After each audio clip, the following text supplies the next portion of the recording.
Hi friends, உங்க எல்லாருக்கும் என்னுடைய அன்பான வணக்கம்.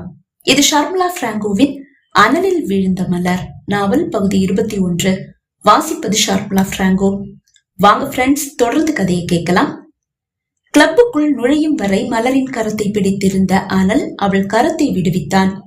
நீ இங்கே இரு, நான் இப்ப வந்துடுறேன் என்று கூறிவிட்டு அவன் அங்கிருந்து நகர்ந்த பிறகுதான் ஒரு பெண்ணோடு மிகவும் நெருக்கமாக நின்று நடனமாடும் அஸ்வினை மலர் கண்டாள்.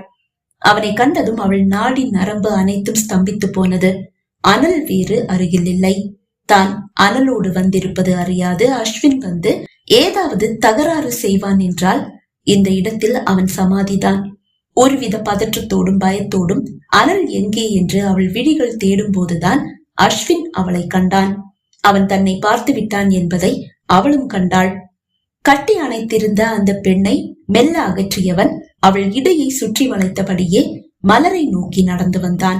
அதை கண்டதும் வெளியே சென்று விடலாமா என்று கூட யோசித்தாள். ஆனால் அனல் அவளை இங்கே நிற்குமாறு கூறிவிட்டு அல்லவா சென்றான். என்ன செய்வது என்று அறியாது அவள் திகைத்து நிற்க அவள் அருகில் வந்த அஸ்வின், என்ன மலர், ரொம்ப நாளுக்கு அப்புறமா கிளப்புக்கு வரப்போல? ஆனா நீ இந்த கிளப்புக்கு வரமாட்டியே. இந்த கிளப் ரொம்ப ஸ்பெஷல் ஆச்சே. இங்க வெக்கம், மானம், சூடு, சொரணை இது எதுவுமே இல்லாதவங்க தான் வருவாங்க. ஏன்னு கேக்குறியா?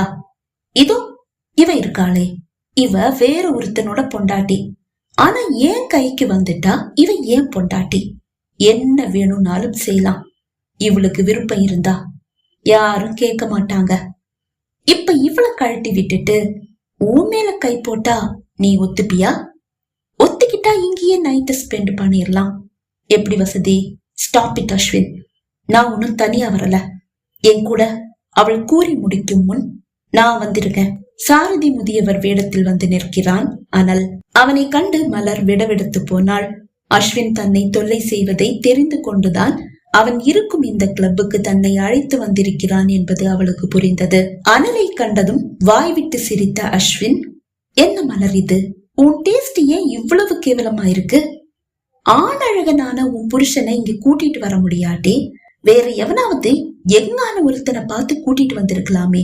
உன்னுடைய அழகுக்கு நீ கூப்பிட்டா நீ நான் போட்டி போட்டுட்டு 1000 பேர் வருவானுங்களே. இப்ப கூட எதுவும் கெட்டு போகல. நீ என்ன சூஸ் பண்ண? நான் உனக்கு சொர்க்கத்தையே காட்டுறேன். ஒரே ஒரு நாள் நைட் மட்டும் ஏன் கூட ஸ்பெண்ட் பண்ண. அப்புறம் உன் புருஷனை தூக்கி வீசிட்டு என் காலடியே கதின்னு சொல்லி வந்து கிடப்ப. அஸ்வின், நீ ரொம்ப ஓவரா பேசிட்டு இருக்க. இவர் யாருன்னு தெரியுமா? அவனை எச்சரித்தாள் மலர். கூனு விழுந்த இந்த கிழவன் சின்ன வயசுல காதல் மன்னனா இருந்திருப்பான். முகத்தை பார்த்தாலே தெரியுது. அதுக்காக இந்த வயசுல இப்படி கிளப்புக்கு வந்தா நல்லாவா இருக்கு? இவனை போய் கூட்டிட்டு வந்திருக்கியே. இங்க வேற ஏதாவது பார்ட்டி நடக்குதா? அதுக்குதான் வந்தீங்களா? டேய் கிழவா, நீ போய் பார்ட்டியை என்ஜாய் பண்ணு. அங்க உனக்கு ஏத்த ஓல்டு லேடிஸ் யாராவது இருப்பாங்க, அவங்க கூட நீ என்ஜாய் பண்ணு. நான் என் மலர் கூட என்ஜாய் பண்றேன். கட்டி அணைத்திருந்த அந்த பெண்ணை விட்டுவிட்டு மலரின் இடையை நோக்கி கையை நீட்ட நகர்ந்து நின்றவள், அஸ்வின் செருப்பு பிஞ்சிடும் என்றாள். என்ன மலர் இது? நான் இன்னைக்கு ஹாஸ்பிட்டலுக்கு வரும்போதும் இதே டைலாக தான் சொன்னேன். சரி, நீ 2 நாள் டைம் எடுத்துக்கன்னு சொல்லிட்டு நானும் வந்துட்டேன். திடீர்னு நான் இருக்கிற கிளப்புக்கே வந்து என் முன்னாடி நின்னதை பார்த்ததும் என்ன ஆனந்த போதையில மூழ்கடிக்க என்ன தேடி வந்திருக்கேன்னு சந்தோஷப்பட்டா. இப்படி பேசுற?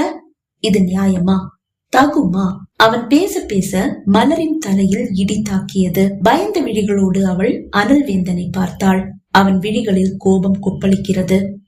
இவன் வந்து உனக்கு தொல்லை கொடுக்கறானான்னு கேட்கும் போது இல்லைன்னு சொன்ன. இன்னைக்கு இவன் ஹாஸ்பிட்டல் வந்துட்டு போனதா சொல்றான். டேய் கிழவா, என்னடா அதிகாரம் தூள் பறக்குது? நான் இவளுக்கு தொல்லை கொடுப்பேன் இல்ல இன்பத்தை கொடுப்பேன், அதையெல்லாம் உனக்கு சொல்லணுமா? மலர், நீ என்ன ரொம்ப காக்க வைக்காத. எனக்கு ஒரு நாள் நீ என் கூட ஸ்பெண்ட் பண்ண, அதுக்கப்புறமா நான் உன்னை தொல்லை பண்ண மாட்டேன். இல்லனா உன்னுடைய போட்டோஸ முதல்ல உன் புருஷனுக்கு தான் காட்டுவேன். அதுக்கப்புறமா அவன் உன்னை தூக்கி வீசிட்டு போயிடுவான். உன் வாழ்க்கை அவ்வளவுதான். நான் சொல்றத கேட்டா வேலை முடிஞ்சதும் எல்லா போட்டோஸையும் டிலீட் பண்ணிடுறேன். அதுக்கப்புறமா நீ சுதந்திர பறவை. நான் உன் பக்கமே வரமாட்டேன். 1000 பொண்ணுங்களை தொட்டிருக்கேன்டி. ஆனா உன்னுடைய அழகு ரொம்ப ஸ்பெஷல். அது சரக்கடிக்காமலே போதையை ஏத்துது. அப்படியா? அந்த போதையை இப்ப இறக்கிடலாம் என்று கூறிய அனல் மலரை பார்த்தான். அதுதான் தம்பி ரொம்ப ஆசைப்படுறாருல. நான் ரூம் நம்பர் 12 புக் பண்ணிருக்கேன். தம்பி அந்த ரூமுக்கு கூட்டிட்டு போ. எச்சிலை மென்று விழுங்கியவள் அஸ்வின் என்று ஏதோ கூற வர, அதுதான் கிழவனே ரூம் புக் பண்ணி கொடுத்துட்டான்ல, அப்புறம் என்ன, வா. அஸ்வின் மலரை அழைக்க, போ, அதுதான் அவரு ரொம்ப அவசரப்படுறாருல, கூட்டிட்டு போ. கட்டளை இடுவது போல் அனல் கூற வேறு வழியின்றி அஸ்வினை அழைத்து கொண்டு அறை எண் 12க்கு வந்தாள். அறைக்குள் இருவரும் வந்ததும் பின்னாலேயே வந்த அனல் அறைக்குள் வந்து கதவை சாத்தி தாழிட்டான். டேய் கிழவா, இங்க என்ன ஃப்ரீ ஷோவா காட்டுறாங்க? நீயும் எதுவோ நுழையிற மாதிரி ரூமுக்குள்ள நுழைஞ்சிட்ட. தன் வேடத்தை கலைத்தான் அனல். அவனை கண்டதும் விடவிடத்து போனான் அஸ்வின். ஏண்டா, உனக்கு ஏன் பொண்டாட்டி தான் கேக்குதா? அனல் கேட்ட அந்த வார்த்தைகள் பாதிதான் அஸ்வினின் செவியை எட்டியது. அனல் ஓங்கி ஒரு அறை விட்டதில் அவன் காதுக்குள் கீ என்ற சத்தம் முழங்கியது. அதன் பிறகு அவன் உடலில் விழுந்த ஒவ்வொரு அடியும் இடியாக இறங்கியது. குற்றுயிர் குலையுயிராக அவனை தூக்கி வந்து அவனது நண்பர்களின் இடையில் போட்ட அனல், இவனை இப்பவே ஹாஸ்பிட்டலுக்கு தூக்கிட்டு போனா பொழைச்சிடுவான், இல்ல செத்தான் என்று கூற அவனது நண்பர்கள் அவனை தூக்கி கொண்டு ஓட ஆரம்பித்தனர். மலரை பார்த்து, வா போலாம் என்றவன் கூட்டத்தை அகற்றிவிட்டு நடக்க நடுக்கத்தோடு அவனை பின்தொடர்ந்தாள் மலர். வெளியே வந்ததும் கையை வீசி பலார் என்று மலரை ஒரு அறை விட்டான். ஏய், யாருக்கு கருணை காட்டுறதுன்னு ஒரு விவஸ்தை இல்லையாடி? நீ என்ன நினைச்ச? உன்னுடைய கடந்த காலத்தை தெரிஞ்சுக்கிட்டதால நான் உன்னை வெறுத்து ஒதுக்கிட்டேனா? இல்லடி, உன்னுடைய நிழலா நின்னு உனக்கு பாதுகாப்பா இருக்கேன். நீ என்னதான் என்ன நேசிச்சாலும் உன்னுடைய ஆழ் மனசுல இந்த ராஸ்கல் ஏற்படுத்தின காயம் அப்படியே தான் இருக்கு. நான் உன்னை தொட்டா உனக்கு அவன் தொடுற மாதிரியே இருக்கும். அதனால தாண்டி நான் உன்கிட்ட இருந்து தள்ளி இருக்கேன். உண்மையில இருக்கிற ஆசைகளை அடக்கிக்கிட்டு உனக்காக காத்திருக்கேன். நீ நடந்த உண்மைகளை சொன்ன அன்னைக்கே இவனை உண்டு இல்லைன்னு பண்ணியிருப்பேன். ஆனாலும் அது தெரியாம பண்ணியிருக்கலாம். திருந்துனா திருந்துட்டோன்னு நானும் இத்தனை நாள் சும்மா இருந்தேன். ஆனா இவன் திருந்தல. நாய்வால நிறுத்தவா முடியும்? அவனுக்கு மட்டும் இல்ல, அது உனக்கும் பொருந்தும். ஏன் தான் மறைக்க கூடாத விஷயங்களை பட்டும் திருந்தாம திரும்ப திரும்ப மறைக்கிறீங்கன்னே தெரியல. இனிமேலாவது இவன் ஏதாவது தொல்லை கொடுத்தா என்ன தெரியப்படுது. திரும்பவும் இதே மாதிரி மறைச்ச உன்னை என்ன பண்ணுவேன்னு எனக்கே தெரியாது. கோபமாக காரின் கதவை திறந்து கொண்டு அவன் ஏறி அமர அவளும் ஏறி அமர்ந்தாள். அவனது கார் அங்கிருந்து நகர்ந்தது. அஸ்வின் மருத்துவமனையில் சேர்க்கப்பட்ட செய்தியை அறிந்து அவனது அப்பா, அம்மா, பாட்டி மூவரும் பதறி அடித்துக் கொண்டு ஓடி வந்தனர். என்ன நடந்தது என்று அவர்கள் கேட்க நடந்ததை அவன் கூற, டேய், ஏண்டா தேவையில்லாத பிரச்சனைக்கெல்லாம் போற என்று கேட்டார் அம்மா. அம்மா, எனக்கு மலர் வேணும். அவளை என்னுடைய காலடியில போட்டு நசுக்கணும். அதுக்கு முதல்ல அந்த அனல் கிட்ட இருந்து அவளை பிரிக்கணும். அதுக்கு என்கிட்ட நல்ல ஒரு யோசனை இருக்கு அவன் கூற, டேய், நடந்தது நடந்துடுச்சு. இனிமேலாவது திருந்தி வாழுடா.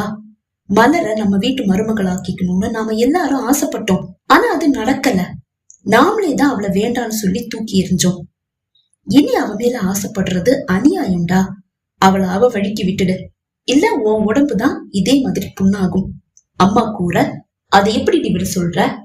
அண்ணன் மகளாச்சின்னு நீ மன்னிச்சு விட்டுடலாம். ஆனா என்னால முடியாது. திட்டம் போட்டு அந்த அனல்வேந்தனை மாறு இடத்துல கூட்டிட்டு வந்து இவனை இப்படி அடிச்சு நொறுக்கி இருக்கா. அவளை சும்மா விடலாமா? கோபமாக கூறிய அப்பா, அஸ்வின், நான் உனக்கு சப்போர்ட் பண்றேன். என்ன செய்யணும்னு மட்டும் நீ சொல்லு, நான் செய்யறேன். அப்பா கூற அவனும் தயாராக வைத்திருந்த திட்டத்தை கூற, நாளைக்கே உங்க மாமா வீட்டுக்கு போய் அவர் நாண்டுகிட்டு சாகுற மாதிரி 4 கேள்வி கேட்கிறேன் என்று அப்பா ஆவேசமாக கூறினார். இவங்க 2 பேரும் என்ன நினைச்சு என்ன பண்றாங்கன்னு எதுவுமே தெரியல. அம்மா புலம்ப, நீ பேசாம இருடி. ஆனாலும் என் மருமகளுக்கும் அவ மகளுக்கும் கொஞ்சம் திமிரு ஜாஸ்தி தான். அந்த திமிரை நாம தான் அடக்கணும். உன்னோட புருஷனும் அஸ்வினும் சொல்றதுதான் சரி என்று பாட்டியும் கூற, எனக்கு என்னவோ நீங்க எல்லாரும் இப்படி பண்றதால அஸ்வினுக்கு தான் ஏதாவது பிரச்சனை வரும்னு தோணுது. அதனாலதான் இதெல்லாம் வேண்டாம், விட்டுடுங்கன்னு சொல்றேன். நீங்க கேட்கலையா? உங்க விருப்பம் என்று கூறியவர் அதற்கு மேல் ஒன்றும் பேசவில்லை. பகுதி 21 நிறைவடைந்தது.